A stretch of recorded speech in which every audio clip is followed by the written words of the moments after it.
everyone, Miss Sola here from Learn to Grow. I hope that you guys are having a great day, and I bet some of you guys are already enjoying your garden and you probably already have some plants started or even harvesting at this point.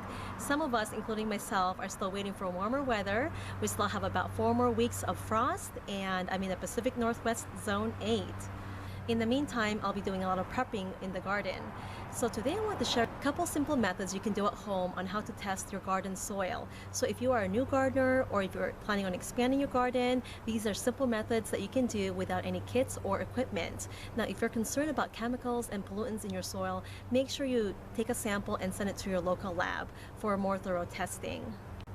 Other than that, we're going to get our hands dirty. So let me show you what we're going to be doing. Here's a new area where we'll be planting this year some more edibles. But I want to show you guys how to test the soil, if it's nutrient dense or if it's healthy enough, by counting the worms per square foot. So I have that square mark there. We're going to dig, and if we find at least 8 to 12 worms thriving in this square foot, that means that the soil is pretty healthy. Here's the square foot hole that we dug up, and we did find 7 worms, right, Nikki? Is that correct? So yeah. It's a good sign. There's life thriving in the soil, so that means there's plenty of organic material in there. Now, if you don't find any worms at all, you can add compost, so that way it'll increase the organic material and increase your worm population. If you found more worms, good job, Nikki. This next test is to check to see if our soil that we dug up from the wormhole count is loamy, or in other words, it has a even proportion of sand, silt, and clay, which is good for our gardens.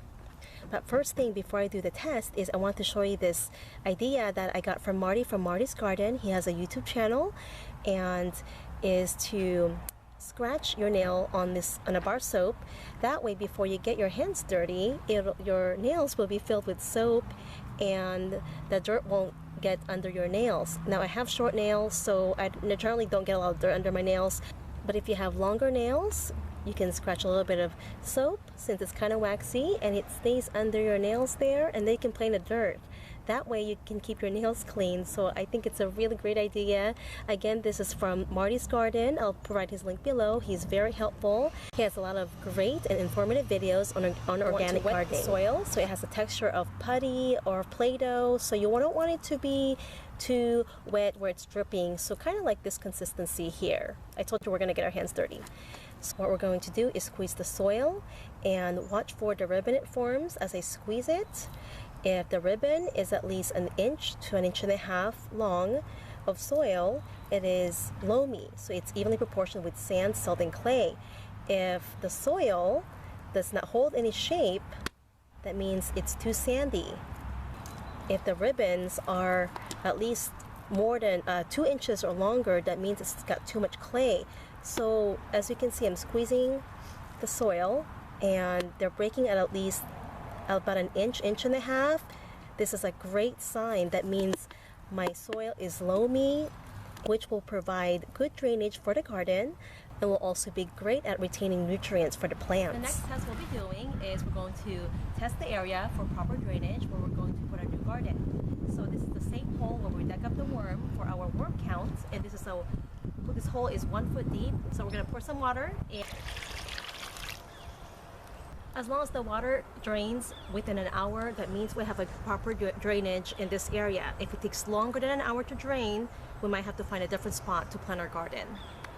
I just checked back on the hole here, and it's been about 17 minutes. As you can see, most of the water has drained, so this is a good sign. It took 20 minutes for all that water to drain. Before I go, I want to share with you guys these beautiful and cute flowers. They are from the daisy family. They're called bellis, and I purchased this for my daughter because she loves gardening and she loves flowers. So they are perennial, so they'll come back next year. Aren't they so cute? Well, I hope that you guys found this helpful. If you have any questions or suggestions for me, please leave them in the comment section below. Other than that, thank you so much for watching and for subscribing to our channel. Have a great day and happy gardening!